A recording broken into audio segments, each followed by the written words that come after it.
Ladies and gentlemen, may I have your attention, please? The video you're about to see is a Digitaldo video production, obviously. I am your host, Digitaldo, and I will say that what you're about to see is the culmination of a couple of days worth of research on the internet using artificial intelligence. And as you get older, you're going to understand that it's very important. This work is super duper important.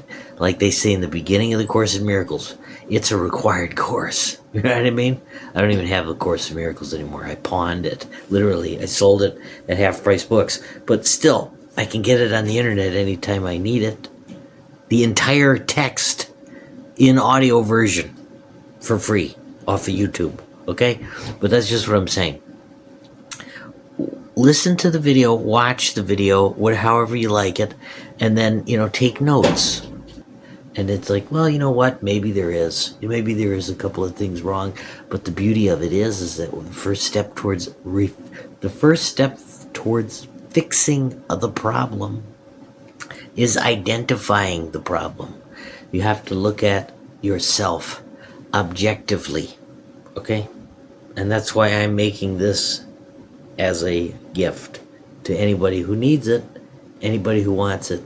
Enjoy. You got it. This is the first step. You're going to make it. We're going to get through this together. Preface. What is secure attachment and why does it matter? Secure attachment is the ability to feel safe, connected, and balanced in relationships with yourself and with others.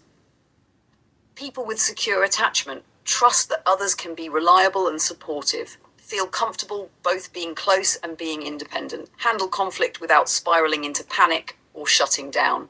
Believe deep down, I am worthy of love and others are capable of loving me.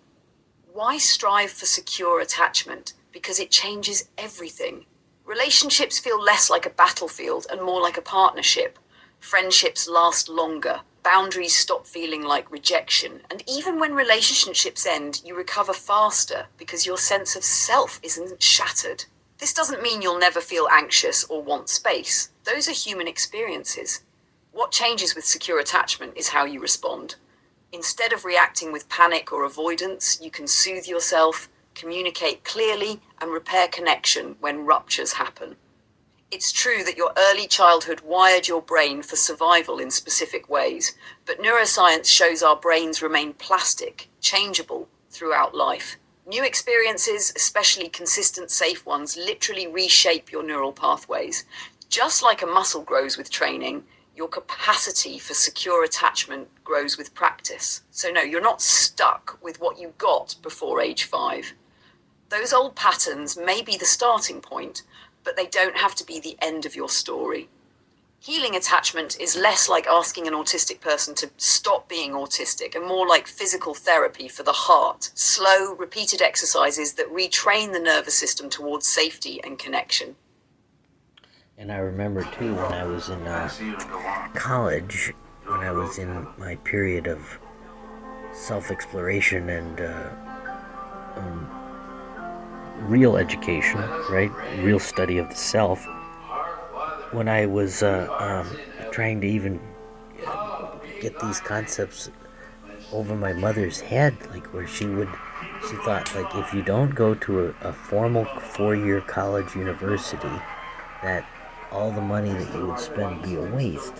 What I was trying to say is that actually, if you spend a year or 2 or 3 immersed in practices like yoga and like other activities of that nature, they can literally transform your entire life because they will help you develop this secure attachment style and or healthy relationships for the rest.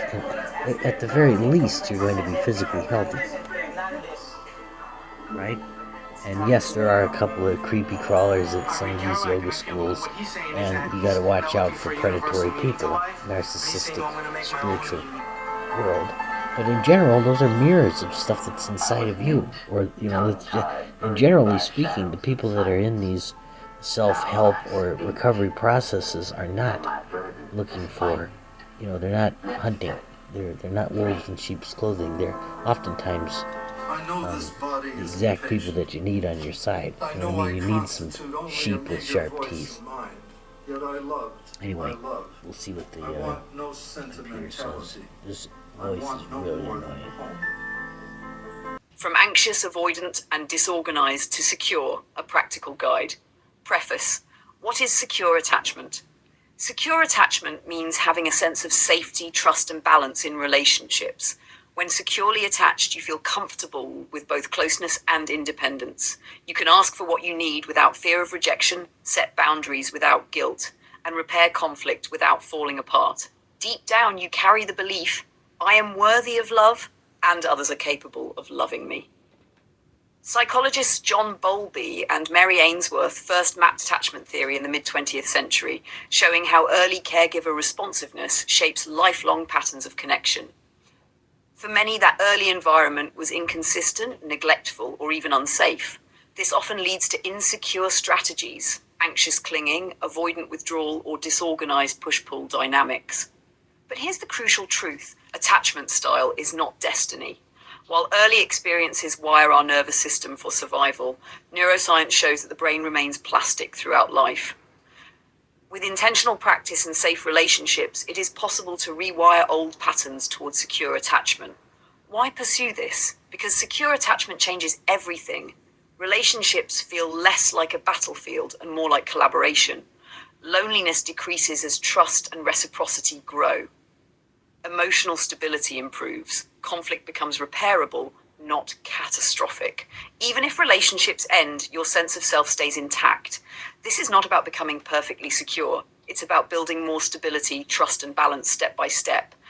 And yes, it can take years, even a lifetime. But every practice you do strengthens the muscle of security. Step 1. Building self-awareness. Why it matters. Most insecure attachment behaviors run on autopilot. We repeat patterns, people-pleasing, ghosting, shutting down without even noticing. Awareness is the first step toward change. Daily practices. Trigger mapping. Psychologist Sue Johnson, founder of Emotionally Focused Therapy, EFT, emphasizes tracking attachment triggers. Each time you feel overwhelmed, jot down the trigger, the thought, the body sensation, the impulse, and one secure alternative. Inner child work. Therapist John Bradshaw popularized reparenting practices. Visualize your younger self, offer comfort, and remind them of safety. Even a few minutes a day can soften old wounds. Self-talk upgrade. Replace extremes like I'll be abandoned with gentler truths like I feel anxious and I can handle this. Self-compassion researcher Kristin Neff highlights this as essential to resilience.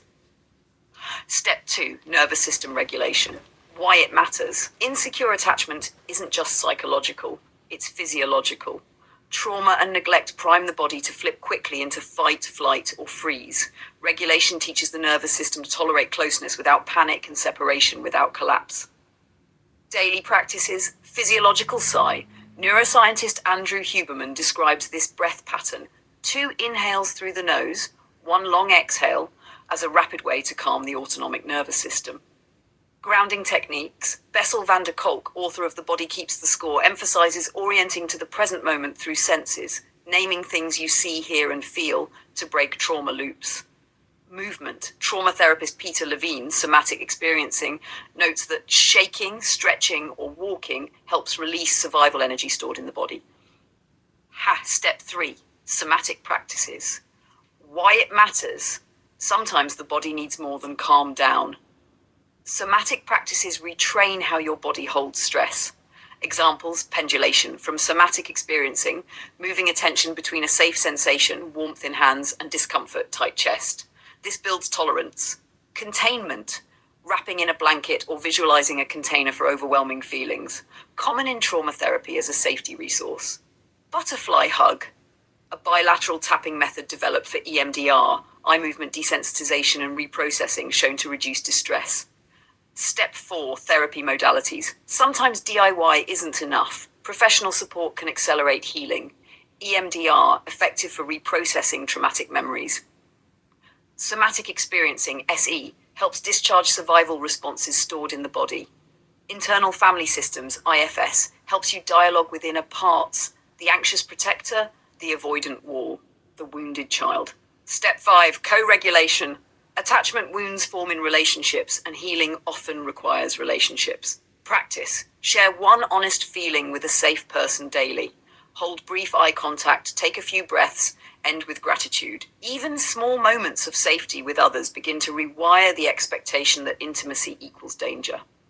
Step 6, boundaries and distancing from toxic dynamics. Secure attachment is impossible if you're constantly re-traumatized. Sometimes healing requires distance from unsafe family members or partners. Practical steps. 1, name the behavior that crosses your line. 2, state the boundary clearly and calmly. 3, follow through consistently. Psychiatrist Gabor Mate reminds us that trauma is not what happens to you, but what happens inside you. Protecting yourself is not cruelty. It's the soil healing grows in. Step 7, secure habits. Security is built not just in crisis, but in daily rhythms. Self-soothing kit, playlist, candle, journal, comforting object. RAing practice, recognize, allow, investigate, nurture, a mindfulness-based method from Tara Brach. Routine, predictability in sleep, meals, and movement creates the very safety insecure attachment lacked. A lifelong journey. This isn't about a quick hack. It's about gradually retraining your nervous system and rewriting your relational blueprint. As psychiatrist Daniel Siegel notes, what is learned in relationship can be healed in relationship. Secure attachment isn't enlightenment. It's not about transcending human needs. It's about grounding deeply into them, learning to give and receive connection with balance. And yes, it may take years, but every practice, every safe relationship, every healthy boundary is a step toward a more secure, more whole version of yourself. The Hidden Weight, Children of Covert Narcissistic and Borderline Parents. M. Scott Peck's The Road Less Traveled emphasizes that life is difficult and that personal growth requires discipline, self-awareness, and courage. Embedded in this framework is the understanding that our personalities are profoundly shaped by the families into which we are born. When a parent exhibits covert narcissistic or borderline traits, the challenges a child faces are magnified in complex and often invisible ways. Covert narcissistic and borderline parents may not display overt hostility or aggression, but their patterns of behavior create an environment of chronic emotional instability and subtle, pervasive abuse. This can include emotional neglect. The child's emotional needs are consistently ignored, dismissed, or minimized. The parent may appear superficially loving, but is unavailable in meaningful ways. Conditional approval. Love and attention are offered only when the child conforms to the parent's expectations or mirrors their values, creating an early association of worth with performance. Silent treatment and passive aggression. Emotional punishment through withdrawal, coldness, or cryptic criticism instills fear and self-doubt. Children learn that expressing feelings or seeking help may provoke punishment or rejection. Projection and blame shifting. The parent projects their own fears, guilt, or insecurities onto the child, teaching the child to absorb responsibility for the parent's emotional state. These behaviors can produce a variety of long-term effects in children. Children raised in such environments often develop hypervigilance, constantly monitoring the parent's moods to avoid conflict or rejection. They may internalize a sense of inadequacy, guilt, or shame, believing that their very existence is a source of inconvenience or disappointment. Some children develop over-responsibility, feeling compelled to fix the parent's emotions, while others learn to suppress their own needs entirely. The levels of abuse can vary. 1, mild, covert abuse, subtle manipulation, frequent criticism, and emotional neglect. Children may feel anxious, insecure, or guilty, but may still develop resilience and some ability to form healthy relationships. 2, moderate abuse, includes gaslighting, unpredictable affection, and high expectations paired with withdrawal of love. Children often experience chronic self-doubt, difficulty asserting boundaries, and confusion about what constitutes love. 3, severe abuse, includes consistent emotional invalidation, verbal abuse, and relentless criticism. Children may develop trauma responses, low self-worth, identity confusion, and difficulties with intimacy or trust in adulthood. Therapeutically, it is essential to recognize that children of such parents are not responsible for the parents' shortcomings. Peck's principle that we are shaped by our families, not the other way around, is crucial here. Children inherit personality traits shaped by survival within these difficult systems, but the parent's behavior is not a reflection of the child's value or inherent goodness. For adults who grew up with covert narcissistic or borderline parents, the work often involves recognizing abuse patterns, identifying emotional neglect, manipulation, and conditional love helps differentiate inherited survival strategies from authentic selfhood. Setting boundaries. Learning that you do not have to parent your parents or absorb their unresolved trauma is key to reclaiming agency. Reclaiming self-worth. Understanding that love is demonstrated through action, not expectation or control, allows one to build relationships rooted in genuine reciprocity. Processing trauma. Therapy, journaling, and reflective practices help integrate past experiences and dismantle internalized guilt or shame.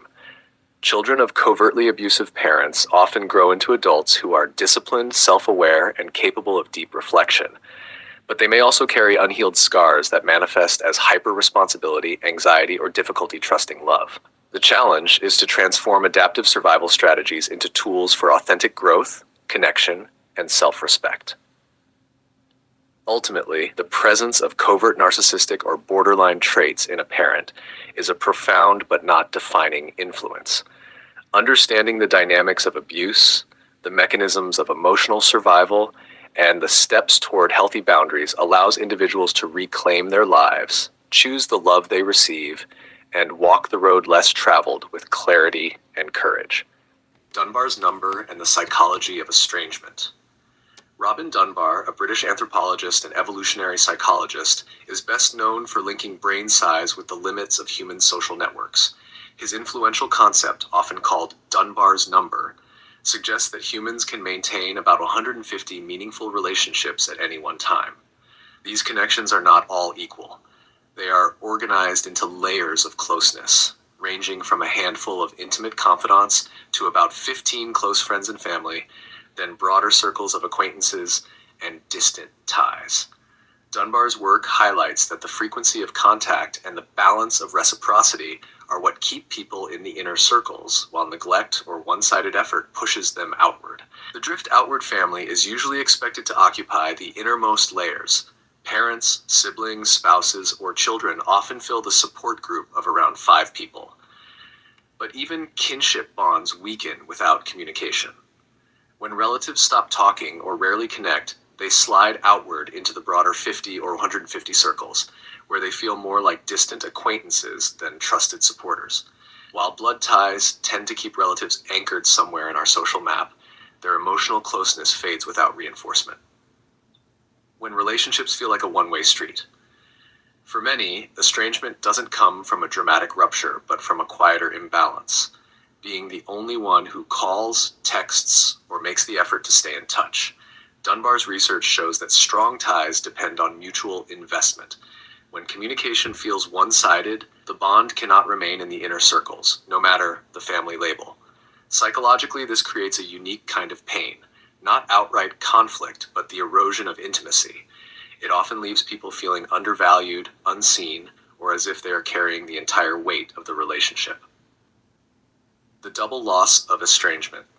When close family withdraws or fails to reciprocate, the loss is experienced on 2 levels. First, the immediate support and intimacy vanish, leaving gaps in the crucial 5 and 15 spots that humans rely on for resilience and well-being. Second, the cultural ideal of family as permanent and unconditional is broken, which can create grief, shame, or identity conflict. Losing a sibling or parent to silence doesn't just reduce one's social circle, it challenges deeply held assumptions about what family should mean. Substitution and chosen bonds, Dunbar's framework also offers a way forward. Just as relatives can slide outward with lack of contact, friends can move inward with sustained attention and trust. Many people who experience estrangement build a chosen family, friends, mentors, or partners who step into the inner 5 and 15 spots. Research consistently shows that as long as those intimate circles are filled, whether by kin or friends, people maintain stronger mental health, resilience, and even physical longevity. The key ingredient is reciprocity. Relationships thrive when both sides contribute to keeping the bond alive. Redrawing the social map. Estrangement, then, is not the end of connection, but the reshaping of one's social architecture. Family members may linger in the outer rings, remembered at weddings or funerals, but the essential human need for intimacy can be met by those who actively show up and reciprocate. Dunbar's research reminds us that what matters most is not blood alone, but the mutual effort of sustaining closeness. The indirect dialogue between parent and adult child. In many families, conversations don't unfold in a straightforward way. Instead of open dialogue, words are wrapped in subtle remarks, indirect responses, or hints that leave one person feeling unheard. This is often the case when a parent tends to communicate in a passive-aggressive or emotionally avoidant style. On the surface, their tone may sound polite or even complimentary, but beneath it there can be condescension, dismissal, or a refusal to engage deeply. For the adult son or daughter, this creates a dilemma. Speaking honestly about feelings or frustrations may have, in the past, been met with denial, defensiveness, or punishment. Over time, the grown child adapts by seeking alternative methods of expression. Instead of sitting down for a blunt conversation, they may share podcasts, send videos, write letters, or weave metaphors into stories. These indirect approaches feel safer, a way to express truths without triggering conflict. The intent is not to hide, but to communicate without escalating tension. Psychologists sometimes frame this as an adaptive strategy, a way of preserving the relationship while protecting oneself from emotional fallout. The parent, on the other hand, may maintain control or distance by avoiding genuine engagement. The result is a cycle of miscommunication. The son or daughter reaches out in symbolic ways, while the parent responds with surface-level comments that suggest they may not have read or watched the material at all. This can be deeply frustrating, almost like speaking two different languages. One side longs for authentic connection, the other side steps vulnerability. The pattern is not unusual in families where emotional openness was never modeled. Over time, it becomes a familiar dance, one person trying to open the door, the other keeping it firmly shut. Understanding this dynamic helps ease some of the confusion. The adult child's indirect style is not weakness, but a form of survival learned long ago. The parent's avoidance is not necessarily cruelty, but a reflection of their own limits. Naming the pattern allows space for growth. Healing may come through finding relationships where honesty and emotional depth are safe, whether with friends, partners, or therapists. And sometimes it also means accepting that certain family dynamics may never offer the openness we hope for. Do we fight for connection, or do we let go?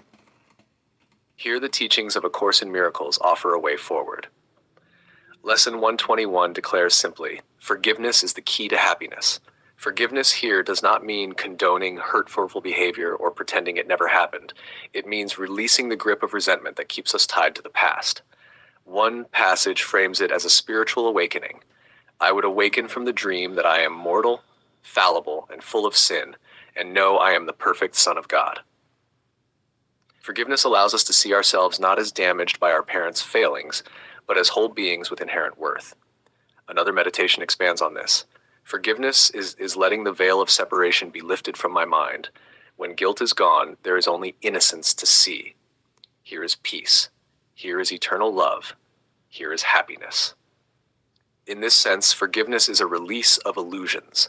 The illusion that our parents will one day become who we want them to be, or that our value depends on their approval. Living and letting live. In the end, healing is not about achieving reconciliation at any cost. It is about finding peace in the truth. For some, this means maintaining minimal contact and moving the parent to the outer circle emotionally. For others, it means no contact at all. What matters most is no longer beating the proverbial dead horse, no longer exhausting oneself trying to draw water from an empty well. The paradox is that by releasing unrealistic expectations, we gain freedom. We may never have the parent we wanted, but we can cultivate relationships that reflect the love and presence we deserve. In this way, we carry Peck's definition of love into our own lives, extending ourselves toward those who nurture our growth and toward our own healing. Conclusion. Awareness is the first step, shining light on what was hidden. Acceptance follows, and with it, grief. From there comes forgiveness, not as erasure, but as liberation. Finally, we choose how to live and let live, surrounding ourselves with those who meet us with authenticity and care. As A Course in Miracles teaches, forgiveness is the path to peace. As Peck reminds us, love is not words but actions. And as Dunbar shows, closeness is not guaranteed by blood but by mutual effort. With these insights, the adult child of an unavailable parent can step out of the shadows of the past and into the possibility of a freer, truer life.